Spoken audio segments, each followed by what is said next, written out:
नमस्कार। राजनीतिक खबरों के सबसे दिलचस्प ठिकाने में मैं रूपेश मिश्रा आप सभी का स्वागत करता हूं। राजस्थान कांग्रेस के गलियारे में पिछले 24 घंटे से सिर्फ एक ही चर्चा चल रही है कि मुख्यमंत्री गहलोत का दिल्ली दरबार में दबदबा अब बढ़ गया है।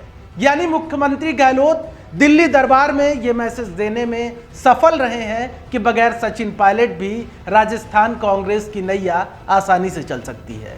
क्या है पूरा मामला, उसे विस्तार से समझने के लिए देखिए हमारी खास रिपोर्ट। यूं तो सूबे के मुख्यमंत्री अशोक गहलोत और पूर्व उप मुख्यमंत्री सचिन पायलट के सियासी वर्चस्व की कथा अनंतहीन है, लेकिन इसी बीच अब राजस्थान कांग्रेस के सियासी गलियारे में नई चर्चाओं का बाजार गर्म हो गया है। शहरी सरकार के नतीजों ने कुछ यूं दस्तक दी है कि सर्द के मौसम में भी सियासी फिजा की तल्खियां बढ़ गई हैं और खबर है कि इन नतीजों के आने के साथ ही दिल्ली दरबार में गहलोत का दबदबा बढ़ गया है। गौरतलब है कि शहरी सरकार के नतीजों में कांग्रेस पार्टी का प्रदर्शन बेहद उम्दा रहा है। कुल 6 में से 4 जगहों पर बोर्ड बनाने में कामयाब रही है और अब इस कामयाबी को मुख्यमंत्री गहलोत की बड़ी जीत के रूप में देखा जा रहा।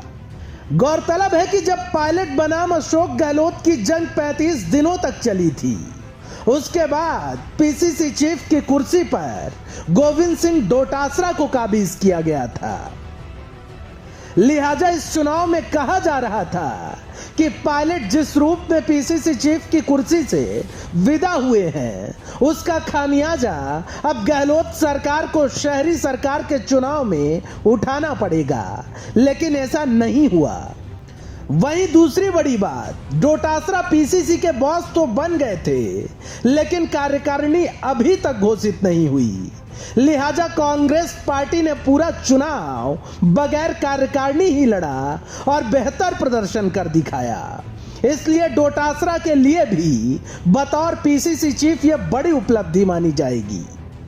अब राजनीतिक प्रेक्षकों का इन परिणामों पर अनुमान है कि यह जीत कांग्रेस पार्टी की नहीं बल्कि मुख्यमंत्री गहलोत की जीत है और गहलोत आला कमान के समक्ष एक बार फिर यह मैसेज देने में कामयाब रहे हैं कि राजस्थान के सियासत के असल जादूगर वही हैं। बहरहाल जयपुर हेरिटेज में बोर्ड बनाने को लेकर बाड़ेबंदी का खेल शुरू हो गया है।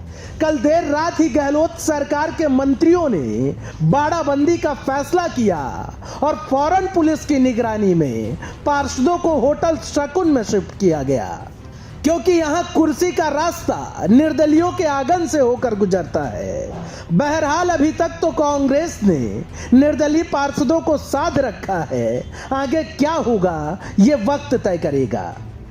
खैर, कांग्रेस के बाड़े से एक रोचक तस्वीर भी सामने आई, जहां कांग्रेस पार्टी की महिला पार्षदों ने सियासी बाड़े में ही करवा चौथ का व्रत रखा और सुबह बाड़े के अंदर ही मेहंदी रूपी श्रृंगार करती नजर आई। खैर, ये सियासत ऐसा है, जब कुर्सी पानी हो तो हुक्मरानों के हुक्म तक बाड़े में रहना ही पड़ेगा। Bureau report, the fact India. तो देखिए आपने हमारी खास रिपोर्ट की किस तरीके से शहरी सरकार के परिणाम सामने आए, जिनमें 4 जगहों पर बोर्ड कांग्रेस पार्टी के बनते हुए नजर आ रहे हैं, वहीं 2 पर भारतीय जनता पार्टी काबिज हुई है।